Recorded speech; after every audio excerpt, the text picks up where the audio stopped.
ప్రముఖ multinational company Google మరోసారి layoff ప్రక్రియ చేపట్టింది. తమ ప్లాట్ఫామ్ డివైస్ యూనిట్ లో పనిచేసే 100 మంది ఉద్యోగులను తొలగించింది.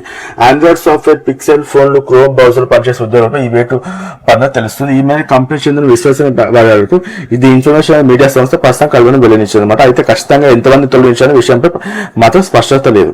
అయితే కాగా కంపెనీ పునర్వ్యవస్థీకరణ ప్రక్రియలో భాగంగా గత 2 ఏళ్లలో గూగుల్ అనేక మందిని ఎంప్లాయీస్ తీసిందనమాట. గత ఏడాది డిసెంబర్ లో మేనేజర్, డైరెక్టర్, వైస్ ప్రెసిడెంట్ హోదాలో ఉన్న పనిచేసే వాళ్ళు 10% మందిని లే ఆఫ్ లో ప్రకటించింది. ఇక ఈ ఏడాది ఫిబ్రవరిలో హెచ్ఆర్ విభాగం, క్లౌడ్ ఆర్గనైజేషన్ కొంతమంది తొలగించింది. ఖర్చు తగ్గింపులో భాగంగానే ఇలా చేశారని చెప్పి బయటకు టాక్ వస్తోంది.